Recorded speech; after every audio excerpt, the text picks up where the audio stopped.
नमस्कार, स्वागत है आपका मुनाफे की मंडी में। मैं हूं आपके साथ पूजा त्रिपाठी और आप देख रहे हैं ET नाउ स्वदेश। इस शो में हम आपको कमोडिटी मार्केट की तमाम खबरों का अपडेट तो देते ही हैं, साथ ही इंट्राडे, पोजिशनल और लॉन्ग टर्म के हिसाब से भी आपको बेहतरीन कॉल्स देंगे। इसके अलावा आपको हाजिर बाजार की खबरों के साथ साथ देश भर के मंडियों का भी अपडेट लेकर आएंगे। आज हमारे साथ शो में शामिल होंगे पृथ्वी फिनमार्ट से मनोज कुमार जैन, निर्मल बांग से कुणाल शाह और मोतीलाल ओसवाल से नवनीत दमानी जी हमारे साथ आज जुड़ेंगे। लेकिन उन्हें शो में शामिल करने से पहले एक बार नजर डाल लेते हैं कमोडिटी मार्केट से जुड़ी बड़ी खबरों पर। और आज पहले एग्री कमोडिटी से शुरुआत करते हैं तो जीरा आज 26,600 के करीब निचले स्तरों से मांग बढ़ी है। और धनिया की बात करें तो 6,950 के करीब यहाँ पर भी मांग में सुधार देखने को मिला है। हल्दी 15,850 के ऊपर दायरे में कामकाज हो रहा है। और ग्वारगम और ग्वारसीड की बात करेंगे तो यहाँ पर भी हल्की नरमी का रुख है। ग्वारगम 10,400 के करीब और ग्वारसीड 5,250 के करीब बिकवाली का दबाव यहाँ पर देखने को मिल रहा है। तो ये हैं एग्री कमोडिटी से जुड़ी बड़ी खबरें आपको हमने बताई। अब आते हैं नॉन एग्री कमोडिटीज पर। तो सोना आज 69,000 के पास कारोबार कर रहा है। कॉमिक्स पर बात करें तो भाव $2,434 के पास है। चांदी 79,000 के करीब कारोबार कर रहा है और कॉमिक्स पर भाव $27 के पास इस पर कारोबार हो रहा है। चांदी में क्रूड की बात करें तो 6,300 के ऊपर, ब्रेंट क्रूड $78 के पास, नेचुरल गैस $175 के करीब, नाइमेक्स पर भाव $2 के पास है इस वक्त। और कॉपर की बात करें तो 770 के पास दायरे में यहाँ पर कामकाज देखने को मिल रहा है। तो ये है एग्री कमोडिटी से जुड़ी, नॉन एग्री कमोडिटी से जुड़ी बड़ी खबरें हमने आपको एक एक करके बताई।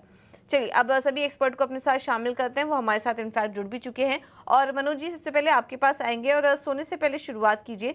सीमित दायरे में आज हम देख रहे हैं कारोबार हो रहा है 68,900 के करीब, लेकिन थोड़ी रिकवरी आई है। जिस तरीके से हम दबाव देख रहे थे, ग्लोबल बाजारों में भी काफ़ी ज़्यादा उतार चढ़ाव था, सोने में भी थोड़ा वीकनेस हमने देखी।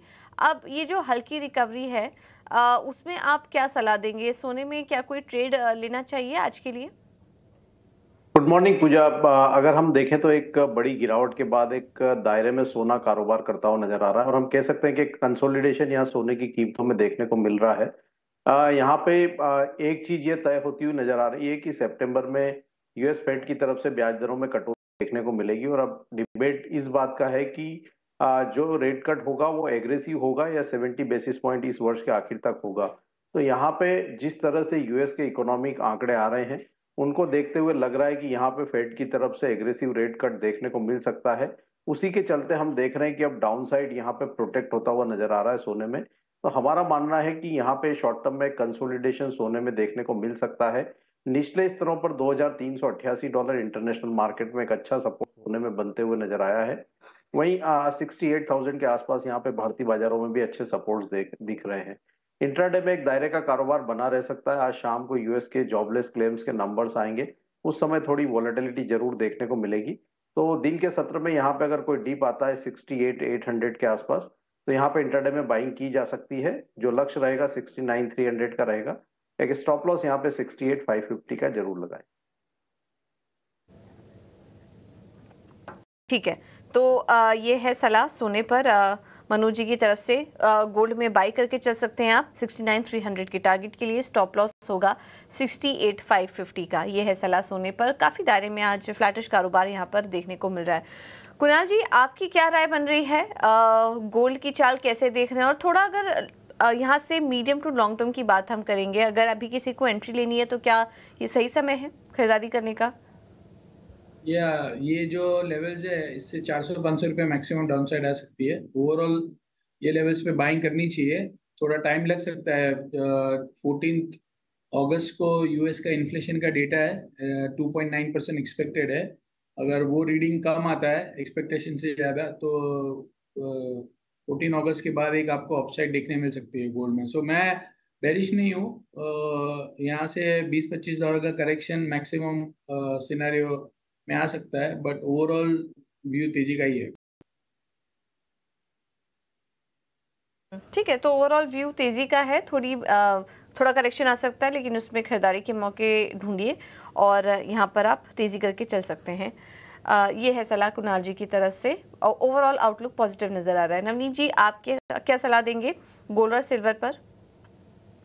वेल, शॉर्ट टर्म के लिहाज से देखा जाए तो गोल्ड प्राइसेस में थोड़ा सा एक दबाव नजर आ रहा है। हमने लास्ट कुछ दिनों में देखा एक ब्रॉड कंसोलिडेशन चल रहा है गोल्ड प्राइसेस में। हालांकि बाकी सारी एसेट क्लासेस में एक गिरावट का रुख छाया हुआ है, बट गोल्ड कहीं ना कहीं एक निचले लेवल पे होल्ड करता हुआ नजर आ रहा है। बट लास्ट 2 दिन में थोड़ा सा जो दबाव हावी हुआ है गोल्ड पे, ऐसा लग रहा है कि ये करेक्टिव मोड में आ सकता है और 20 से $25 की गिरावट दिखा सकता है before the CPI data next week. तो मैं गोल्ड सेल करके चलना चाहूंगा 69,000 के आसपास। 69,350 का आप स्टॉप लगाइए एंड आपको 68,500 के नीचे के टारगेट देखने मिल सकते हम्म, ठीक है। तो ये है सलाह सोने पर, और तीनों ही एक्सपर्ट का मानना है कि शॉर्ट टर्म में थोड़ा करेक्शन लगता है। नवनीत जी ने उसी शॉर्ट टर्म में जो करेक्शन है उसको प्ले करने की कोशिश कीजिए। बिखवाली का ट्रेड दिया है यहाँ पर नवनीत जी ने, लेकिन ध्यान रखिए शॉर्ट टर्म ट्रेड है ये, स्टॉप लॉसेस का ध्यान रखिए। 69,350 का स्टॉप लॉस होगा, टारगेट 68,600 का यहाँ पर। और बाकी दोनों एक्सपर्ट हमारे खरीदारी करने की तरफ हैं। सोने और चांदी में उनका पॉजिटिव आउटलुक है। तो लॉन्ग टर्म के लिए तो तेजी करके चल सकते हैं आप, शॉर्ट टर्म के लिए थोड़ा बिखवाली यहाँ पर आ सकती है। अब बात करते हैं क्रूड की, और कच्चे तेल में भी हम देख रहे हैं कि अब जिस तरीके से यूएस में क्रूड के इन्वेंट्री के आंकड़े आए, वहां पर एक गिरावट आई, उससे भी सोने को क्रूड को एक सपोर्ट मिला निचले स्तरों से। और ग्लोबल मार्केट में, मिडिल ईस्ट में तो हम टेंशन देख ही रहे हैं, तो वहां से भी थोड़ा यहाँ पर रिकवरी देखने को मिल रही है आज कच्चे तेल में। लेकिन आपको बता दें कि महीने भर में कच्चे तेल में करीब 10% से ज़्यादा की गिरावट आ चुकी है, और क्रूड का भाव अभी भी 7 महीने के निचले स्तर पर इस वक्त क्रूड कारोबार कर रहा है। आज भी हम देखेंगे तो थोड़ी नरमी यहाँ पर क्रूड में दिखाई दे रही है। 6,315 के पास एमसीएक्स पर क्रूड में इस वक्त कारोबार हो रहा है। मनोज जी, आपकी क्या राय बन रही है क्रूड में? ये जो थोड़ी रिकवरी आई है, कितनी सस्टेनेबल आपको लग रही है? ऊपरी स्तरों पर क्या और करेक्शन आप देख रहे हैं, या फिर अब तेजी करके चल सकते हैं क्रूड में? टिकाऊ नहीं लगती पूजा, क्योंकि जो तेजी आई है वो कल यूएस की इन्वेंट्री आई थी, उसके चलते हमने एक रिकवरी बनते हुए देखी है। और यहाँ पे जो जापानीज येन में मुनाफा वसूली आई थी, उसके चलते भी निचले स्तरों से कीमतों में सपोर्ट बना था। लेकिन अभी जहां तक डिमांड की बात करें तो वो जो है मिसिंग है। और यूएस में भी हम देखें तो जो जुलाई मंथ के चाइना में जो जुलाई मंथ के इंपोर्ट के नंबर है, वहां फिर एक बार गिरावट देखने को मिली है, और वो सितंबर 2022 के बाद अपने निचले स्तरों पर पहुंचते हुए नजर आए हैं। तो कहीं ना कहीं डिमांड अभी भी यहाँ पे सबड्यूड है, जो स्पेशली अगर चाइना की बात करें तो मेरा मानना है कि ये बड़ी जो है टिकाऊ लगती है जो रिकवरी आई है पिछले 2 सेशंस में। तो कहीं ना कहीं ऊपर में 6,400 450 के आसपास फिर एक बार रेजिस्टेंस बनते हुए नजर आएंगे। तो बेहतर होगा ये काउंटर से दूर रहे। अगर लॉन्ग की पोजीशन होल्ड कर रहे हैं तो 6,350 से 380 के दायरे में एक बार निकलने की सलाह रहेगी। ठीक है, तो ये है सलाह क्रूड पर आपके लिए। और माफ कीजिए, और मनोज जी ने यहाँ पर एग्जिट करने की सलाह दी है। अगर क्रूड की बात करें, अगर आपके पास है तो थोड़ा गिरावट में यहाँ पर निकलने की कोशिश कीजिए। कुणाल जी, आपका क्या नजरिया बन रहा है क्रूड पर? ठीक है, 6300 में बाय कीजिए, 6210 का स्टॉप लॉस रखिए, और 6500 तक के टारगेट आपको क्रूड में देखने मिल सकते हैं। 6500 तक के टारगेट आपको क्रूड में देखने को मिल सकते हैं, तो यहाँ पर तेजी करने की सलाह आपके लिए।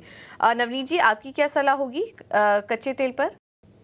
वेल, मैं एकदम करंट भाव के आसपास बाय करने की स्ट्रेटेजी दे रहा हूँ। 6320 के आसपास आप बाय कर सकते हैं।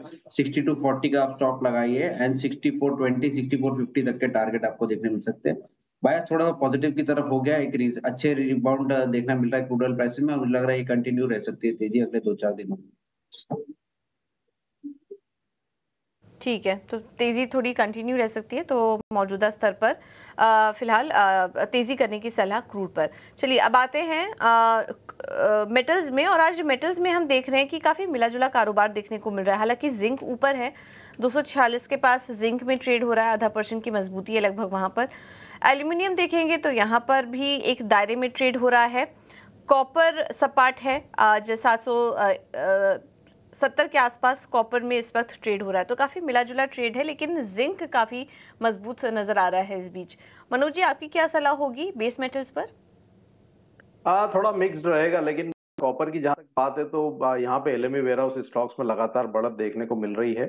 तो उसके चलते कीमतों में दबाव है। दूसरा अभी भी यहाँ पे जो चाइना को लेकर के जो स्टिमुलस की संभावना थी वो आता हुआ नजर नहीं आया, तो इसलिए प्रेशर देखने को मिल रहा है। हालांकि काफी ओवरसोल्ड जोन में, तो ये लेवल पे अब बिकवाली की सलाह नहीं रहेगी। ओवरऑल बेस मेटल पे की बात करें तो एल्यूमिनियम और जिंक में थोड़ी रिकवरी बनते हुए नजर आएगी। तो यहाँ पे अगर कोई ट्रेड लेना है तो एल्यूमिनियम बेहतर काउंटर है। 210 से 211 के दायरे में यहाँ बाय कर सकते हैं। 214 से 15 तक के लक्ष्य के लिए स्टॉप लॉस जो रखना है 208 का रखना। ठीक है, 208 का स्टॉप लॉस रखिए। 214 के टारगेट के लिए आप यहां पर तेजी करके चल सकते हैं एल्यूमिनियम में। कुणाल जी, आपका क्या नज़रिया है बेस मेटल्स पर इस वक्त, क्योंकि मेटल्स के लिए सबसे बड़े ट्रिगर्स तो हम देखते हैं कि चीन की तरफ से आते हैं, और चीन में अभी जो हाल फिलहाल में ट्रेड डेटा है वहाँ पर फिर कहीं ना कहीं एक निराशा देखने को मिली है। आप क्या कुछ नोट कर रहे हैं? मेटल्स के बेस मेटल्स के फंडामेंटल्स कैसे नज़र आ रहे हैं आपको, और क्या अच्छा लग रहा है ट्रेड करने के लिए? देखिए, मेटल्स में price correction is almost over, time correction continue है। We need some major triggers for metals to move up which is missing in the market. शायद चाइना से कुछ स्टिमुलस आए रियल एस्टेट सेक्टर के लिए, या फिर यूएस का रेट कट, या फिर यूएस में इन्फ्लेशन, ऐसा कुछ आना चाहिए जिससे थोड़ा बहुत बाउंस आ सके। बाकी ये सब लेवल से कोई मंदी नहीं लग रही है ज़्यादा। ठीक है, तो यहाँ से ज़्यादा कुछ गिरावट नज़र नहीं आ रही। इस वजह से हम देख रहे हैं कि बेस मेटल्स काफ़ी सपाट इस वक्त कारोबार कर रहे हैं, तो ज़्यादा कुछ करेक्शन नहीं है। मौजूदा स्तर पर कोई ट्रिगर मिले तो एक तेज़ी करके आप ट्रेड कर सकते हैं बेस मेटल्स में। नवनीत जी, आपकी क्या सलाह होगी? मेटल्स में मौके कहाँ पर देख रहे हैं आप? थोड़ा सा मिक्स्ड बायस आ रहा है बेस मेटल में। एक तरफ पे हमने कॉपर में थोड़ा सा दबाव हावी होते हुए देखा है। लास्ट 2-3 दिनों में इन्वेंट्री काफी बढ़ के आई है, तो मार्केट थोड़ा सा दबाव में नजर आ रहा है। तो कॉपर आप 772 के आसपास सेल करने की स्ट्रेटेजी बना सकते हैं। 776 जब तक नहीं निकलता है थोड़ा सा दबाव रह सकता है। 65 के टारगेट भी देख सकते हैं नीचे में।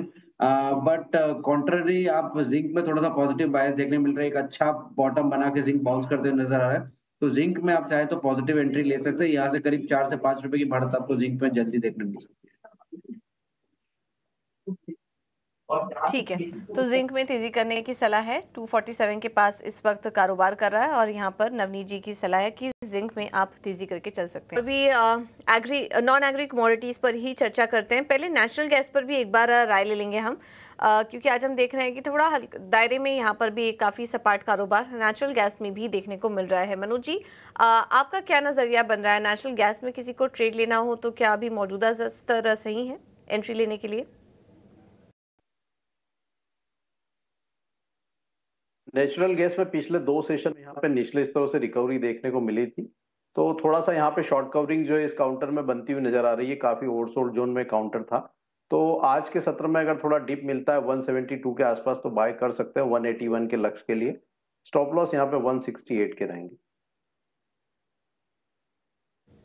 ठीक है, तो नेचुरल गैस 172 के पास मिले तब यहाँ पर एंट्री कीजिए। 181 का होगा लक्ष्य। स्टॉप लॉस सुझा रहे हैं 168 का।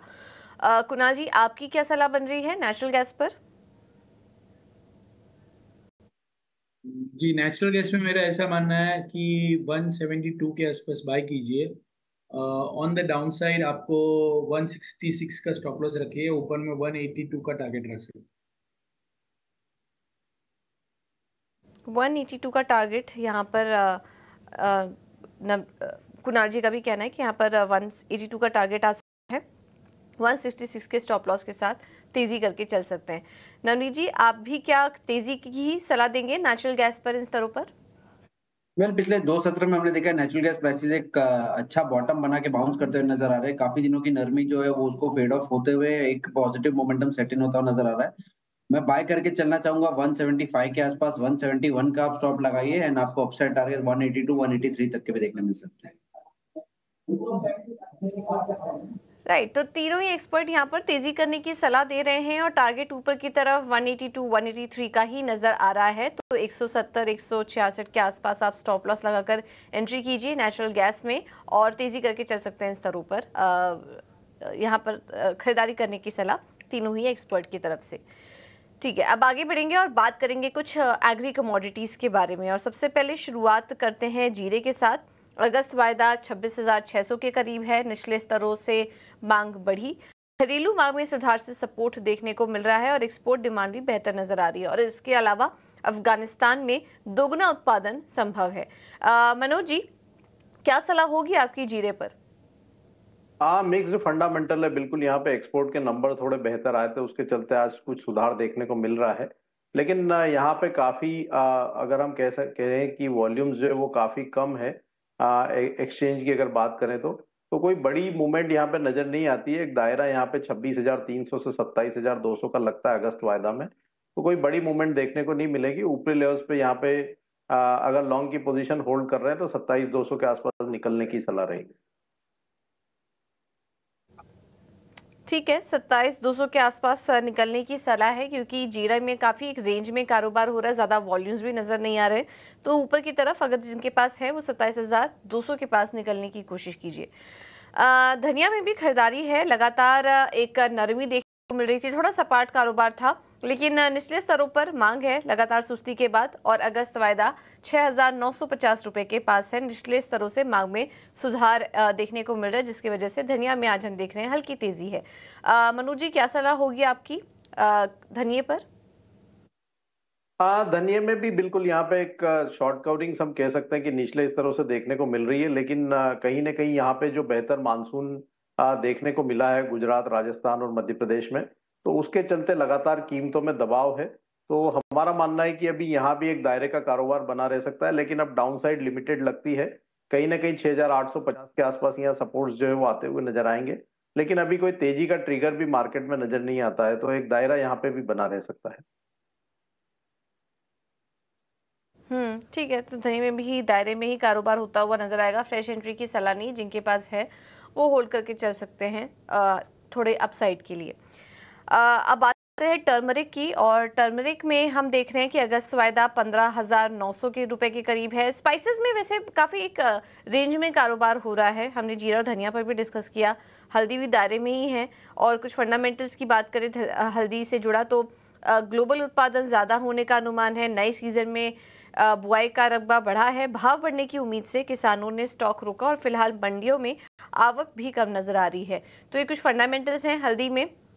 कुछ बड़े ट्रिगर्स यहाँ पर भी नजर नहीं आ रहे हैं, और दायरे में टर्मरिक में भी कारोबार हो रहा है। मनोज जी, आपकी क्या सलाह होगी टर्मरिक पर? यहाँ पे टर्मरिक में एक अच्छी तेजी देखने को मिली थी। उसके पीछे मुख्य वजह यह थी कि यहाँ पे जो है वो सोइंग कम होने की संभावनाएं जताई जा रही थी, लेकिन अब मानसून जो है बेहतर होता हुआ नजर आया है, तो निश्चित रूप से सोइंग यहाँ पे बढ़ेगी।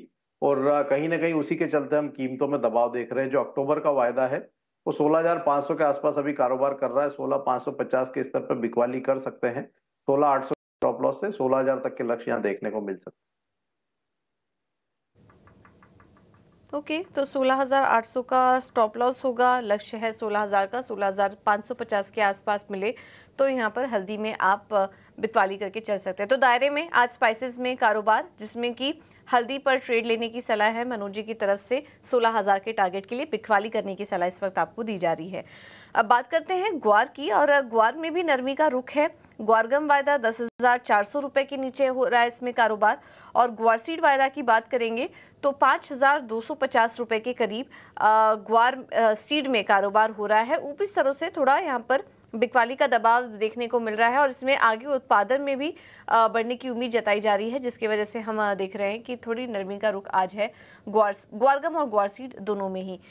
मनु जी, क्या सलाह होगी? क्या कोई ट्रेड नजर आ रहा है आपको ग्वार में? काफी लंबे समय से दोनों कमोडिटी बहुत ही सीमित दायरे में कारोबार कर रहे हैं। अभी भी दायरा बना हुआ है। हमने ये महीने की शुरुआत में दोनों कमोडिटीज में थोड़ी बढ़त आते हुए देखी थी, लेकिन बेहतर मानसून के चलते ऊपरी लेवल से फिर एक बार मुनाफा वसूली देखने को मिली है। तो हमारा मानना है कि दायरा अभी भी बना हुआ है। ग्वार सीड में अब ये लेवल पे बिकवाली की सलाह नहीं रहेगी। जो अगस्त का वायदा है वहां पे 5,200 से 150 के रेंजेस में फिर एक बार सपोर्ट जो आते हुए नजर आएंगे, तो निचले स्तरों पर बाइंग कर सकते हैं, लेकिन अपसाइड भी लिमिटेड है। 5,350, 5,400 ये यहाँ पे एक रेजिस्टेंस अभी भी बना हुआ है। तो निचले स्तर मिले तो बाय कर सकते हैं 5,350 से 400 के लक्ष्य के लिए। वहीं अगर ग्वारगम की बात करें तो यहाँ भी 10,200 से 250 के दायरे में अगर आती है ग्वारगम, तो वहां पे बाय कर सकते हैं।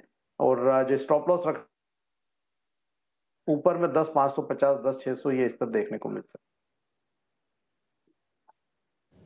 है। 10,550 के लक्ष्य आ सकते हैं ग्वारगम में, और ग्वार सीड की बात करें तो यहाँ पर भी 5,400 के लेवल्स आ सकते हैं। थोड़ा नीचे आए तब यहाँ पर एंट्री ले सकते हैं आप ट्रेड के लिए, वहाँ पर रिस्क रिवॉर्ड बेहतर नज़र आएगा। टारगेट्स आपको बता दिए हैं दोनों में ही, तो थोड़ा नीचे आने के बाद यहाँ पर आप एंट्री ले सकते हैं। अब बात करते हैं कॉटन की, तो यहाँ पर भी दायरे में ही कारोबार हो रहा है। कपास और कपास खली में कपास फायदा 1550 रुपये के करीब है। कपास खली की बात करेंगे तो 2850 रुपये के नीचे यहाँ पर भी कारोबार हो रहा है। इंटरनेशनल मार्केट का कीमतों पर थोड़ा असर आज हम देख रहे हैं यहाँ पर देखने को मिल रहा है। कॉटन में मनोज जी क्या कोई सलाह देंगे आप ट्रेड के लिए? प्रेशर ही इंटरनेशनल मार्केट में हम देख रहे हैं कि कीमतें लगातार प्रेशर में है और आइस का जो वायदा है वो 70 सेंट के स्तर के नीचे फिसलता हुआ नजर आया है। तो प्रेशर बना हुआ है और उसी के चलते हम देख रहे हैं कि भारतीय बाजारों में भी चाहे वो कपास हो या कॉटन हो, दोनों ही जगह दबाव देखने को मिल रहा है। तो अगर यहाँ कॉटन कॉम्प्लेक्स में कोई रणनीति बनानी हो तो कॉटन सीड ऑयल के बेहतर लगता है। जो अगस्त का वायदा है 2815 के आसपास बाय कर सकते हैं, 2784 के प्लस से ऊपर में 2870 तक के जो स्तर है वो यहाँ देखने को मिल सकते हैं। ओके, तो ये है ट्रेड करने की सलाह कपास और कपास खली पर। आपको दोनों के लिए लेवल सब बता दिए गए हैं। और चलिए फिलहाल इस शो में इतना ही। आप तीनों ही एक्सपर्ट का बहुत बहुत धन्यवाद। मनोज जी, कुणाल जी, नवनीत जी, आप तीनों का ही बहुत बहुत धन्यवाद आज हमें समय देने के लिए और चर्चा करने के लिए कमोडिटी और एग्री कमोडिटी पर हमारे साथ चर्चा करने के लिए। चलिए फिलहाल इस शो में इतना ही।